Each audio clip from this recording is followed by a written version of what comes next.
Hi all, so my name is Riley Swindell and the title of my honors research presentation is Microfossils of the PD Formation in Florence, South Carolina. So here's the basic outline of my presentation for anyone that might need it or be interested.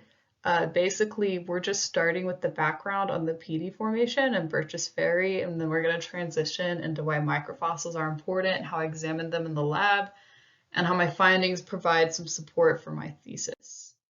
So before we can get into the microfossils, it's worth pointing out where exactly the sediments that we took the fossils from in this project are situated in the grand scheme of geologic time.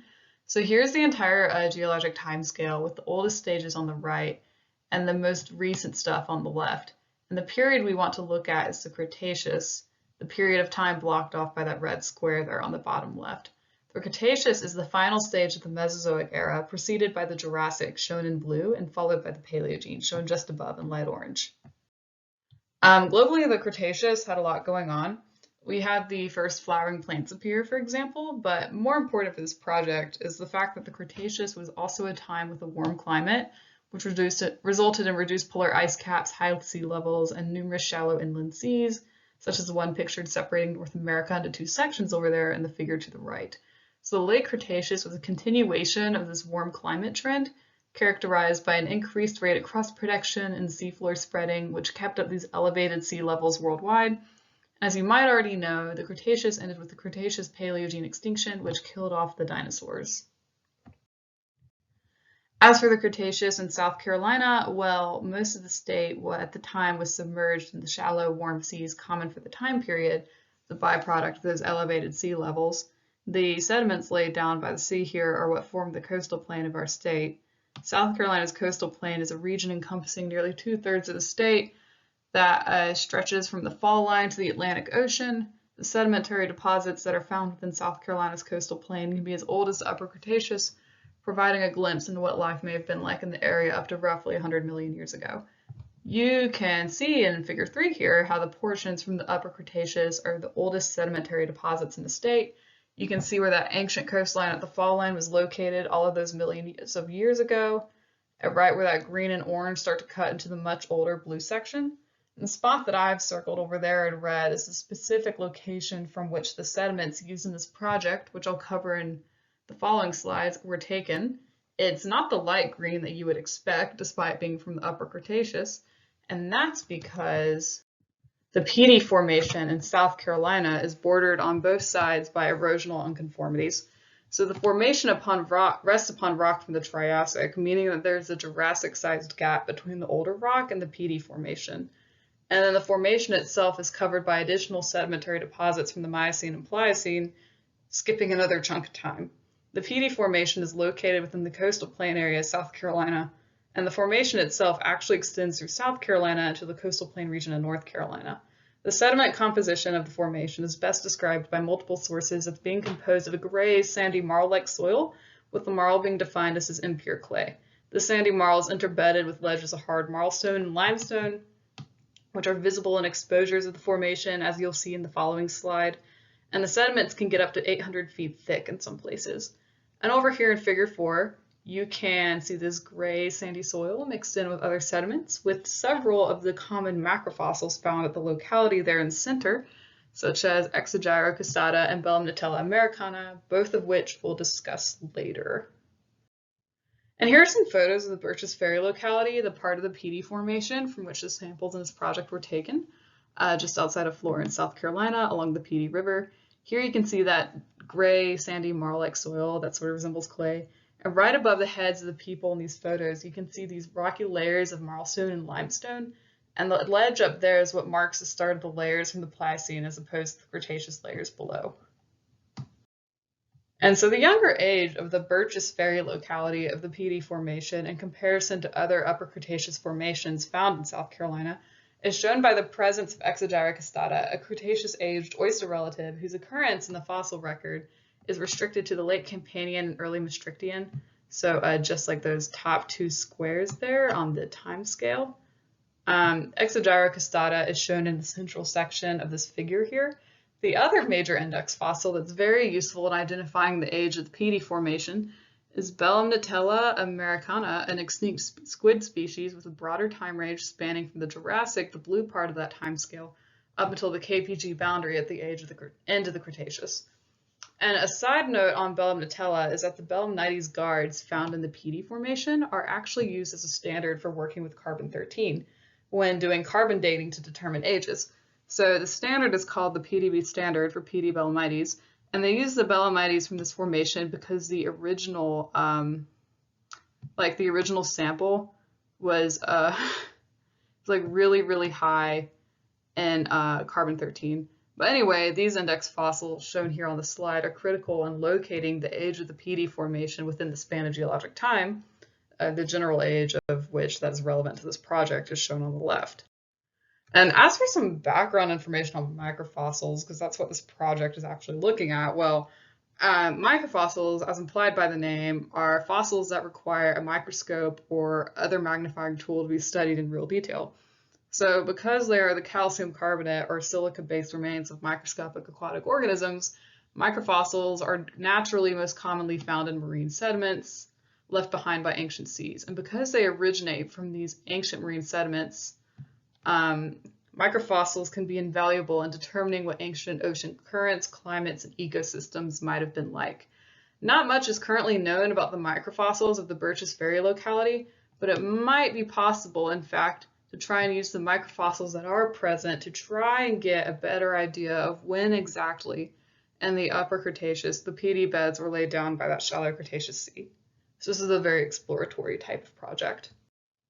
And so with this potential importance of microfossils in mind, the objective of this project shall be to identify and examine the microfossils of the Birches Ferry locality by taking samples and isolating microfossils from the soil matrix while creating a record for future use in the paleontology laboratory. And my thesis states that the microfossils of the Birches Ferry site will support an Upper Cretaceous age, just as the index macrofossils Belemnitella americana and Exogyra castata found at the locality have already done. And so the samples containing the microfossils examined in this project were taken from a section of compacted sediment from the Birches Ferry locality of the Petey Formation down in Florence. The section in question had already been in display in the lab for some time, so it was really easy to just break apart because it had already fully dried. Some initial attempts were made with filters in order to rinse away the silt and sediment from these samples so that we could get at the microfossils within. What ended up being the most effective in this first round is placing a basic filter with the sample over a beaker and rinsing it all through with the deionized water faucet. And it was from this round of filtering and cleaning that the microfossils on the slide were taken from, because once the sample on the filter dried, I would take it and place it beneath the dissecting microscope in order to look for microfossils. When I found one, I would take it with the pick and glue it down onto the slide provided so that I could get a look at them beneath the light microscope shown here in Figure 8. The slide on which the microfossils were going to is that small black rectangle outlined with white off to the left. It's by that container with the blue lid right there beside the sample. And so I experimented with two different methods used to photograph microfossils on this slide I was working on. The first of these methods was an iPhone camera from an iPhone 11. This is reasonably effective and fairly well focused, but it was kind of hard to see like the really fine details that we were after. And a Motocam X camera attachment from microscopes was also used in order to try and get photos of the microfossils on this light microscopy level. The Motocam is a camera that you can just attach to the microscope and connect through an app on your phone, and it provides a scale bar and everything, so it's pretty convenient once you get the hang of it. The Motocam was able to get closer to the microfossils and can provide a more zoomed-in appearance, but we still were not as close up and detailed as we would have liked. And a side-by-side comparison of the iPhone camera quality and the Motocam camera quality are visible here in the photos on the slide, with the phone camera on the left and the Motocam on the right. And because we weren't getting as detailed of images as we would have liked using the light microscopes, we moved on to preparing fossils for imaging using the scanning electron microscope, or SEM. So instead of a slide, fossils, usually around 15 to 20 at a time, were placed onto small steel stubs which could be loaded into the SEM. But in order to be visible beneath the electron beam, the samples first had to be sputter coated in a mixture of gold and other reflective metals. You can see the sputter coater actually in action if you look at the little orb there at the top, and the figure here to the right. So once beneath the SEM, I would find the fossils, focus in, and capture photos of them in order to try and classify them later, and I did end up using Photoshop to retouch them for contrast and brightness. So this slide here shows the kind of difference that using the SEM as opposed to just a light microscope makes. So on the left here is a Heterohelix fossil that was glued down on the slide for the light microscope, and you can really get a sense of just how small it is within that field of view. On the right here, we have a different Heterohelix fossil from the same genus as shown beneath the electron beam of the SEM. I personally think it's really cool how much more we can see using the SEM. Like, we can get a much better idea of what these fossils look like. And we get to see these really minute details, like the grooves on this shell-like structure that we otherwise would not have gotten a closer look at just using that light microscope, because there's no way we would have seen it. So using the SEM led to a big difference in results quality for future records.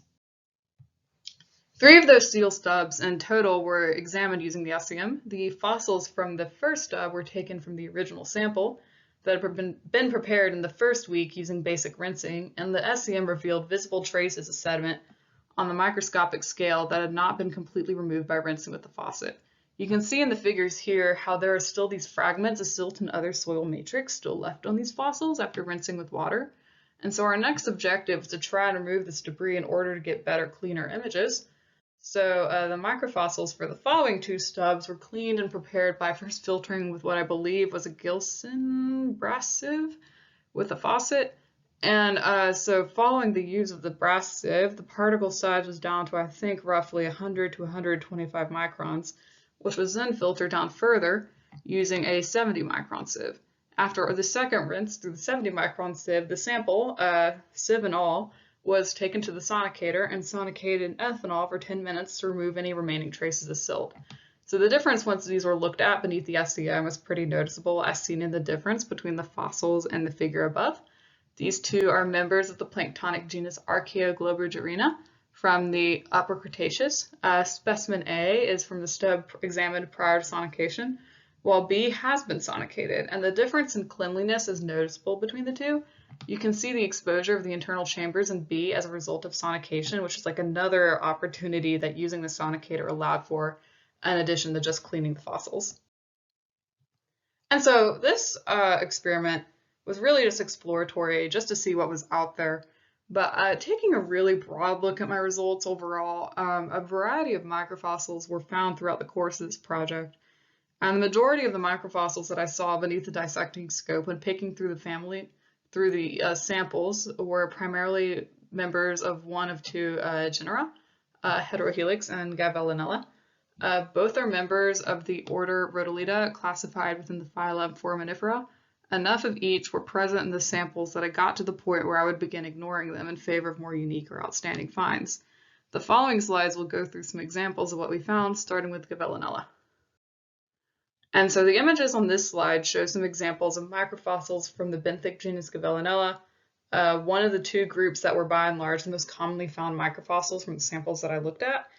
This figure here shows just some fossils of Gavellinella following sonication with some exposure of the internal anatomy in the top 2 images, A and B, as a byproduct of the rigorous cleaning from the sonicator. Like, you can see where they fractured apart and expose those interior chambers without the need for a different treatment in order to do so, which I think makes for some pretty cool looking photos.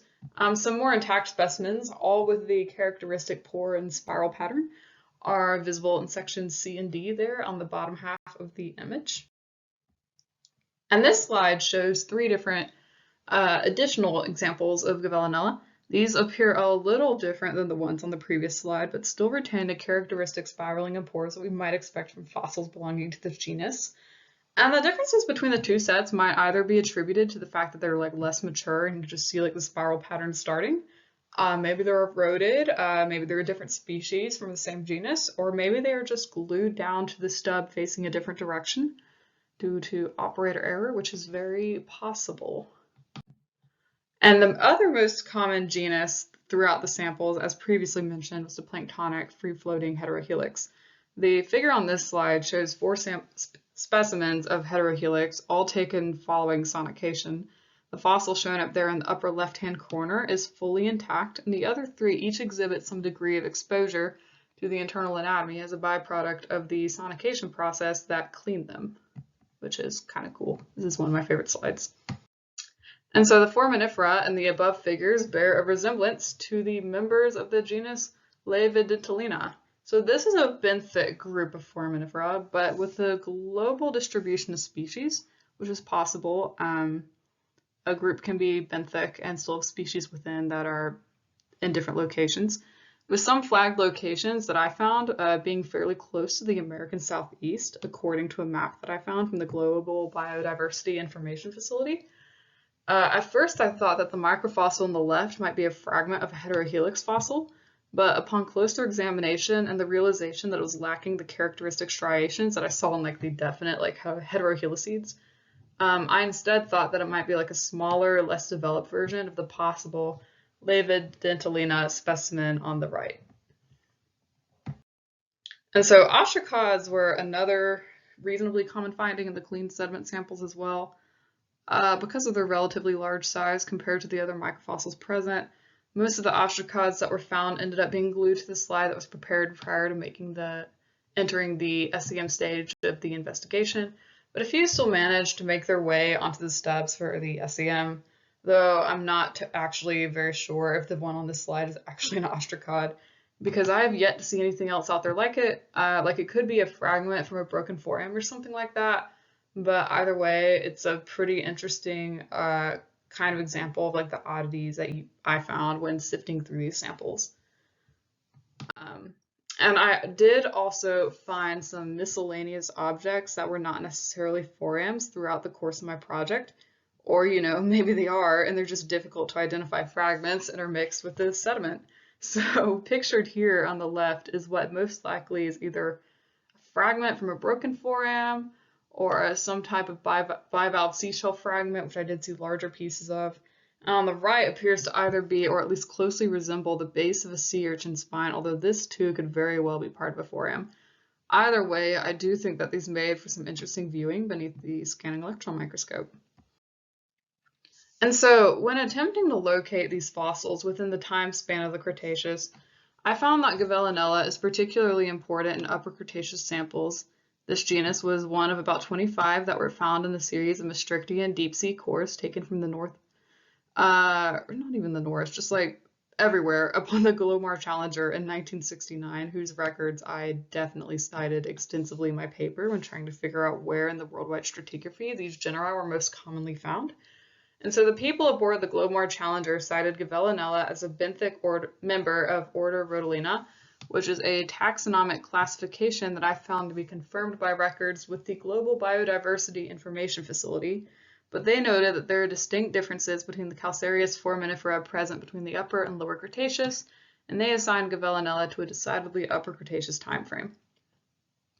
Several species of Heterohelix and Archaeoglobigerina were found in samples from this same deep sea drilling expedition that were dated to the Canisian/early Maastrichtian, but Heterohelix as a genus is particularly important in the Maastrichtian based on the distributions of the species that they found and the relative portions. So yeah. And even though the genus itself has been thick, it's possible for species within the same genus to occupy different niches and be found in different locations and environments. And so Gavellinella species have been found worldwide, as shown by the distribution pattern according to the literature on record with the Global Biodiversity Information Facility and that global map to the left. So the findings of the same drilling expedition cite Heterohelix as a planktonic genus, accounting for their similarly global distribution as shown in the map to the right.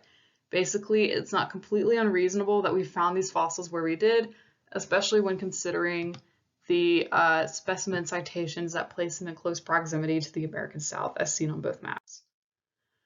But ultimately, what is true for one location is not necessarily true for another, and so it would be difficult to piece together the full paleoecological background of the PD formation without further, more in-depth examination and closer identification of the Heterohelicids and other fossils present, which could absolutely be a future research direction. But it is possible to kind of get a general time frame closer than what has been afforded by the presence of Belemnitella americana and Exogyra costata. And so this present project concludes that the microfossils of the PD Formation, found in sediments from the Birches Ferry locality, do support an Upper Cretaceous age, specifically within range of the Maastrichtian. And they serve as support of this Maastrichtian age because of the appearances and frequency of appearances of these genera within other samples taken worldwide during the same time period of the Cretaceous, reflects a general trend of them being the most common by far in the Maastrichtian. And because Exogyra costata is limited to just those two upper portions of the Cretaceous, the Campanian and the Maastrichtian, this alignment of the ranges of both these macro and micro index fossils makes sense, somewhat. But then again, this project is very exploratory, so who knows? And I would like to thank Dr. R for getting me into this fun and exciting project, Dr. Wetzel for being knowledgeable and super helpful when it came to dealing with the microscopes, and the biology department for a pretty solid 4 years, and my friends and family for being here with me this entire time and encouraging me to go through with all of this. So thanks, y'all. And here are my sources. And I will now take any questions.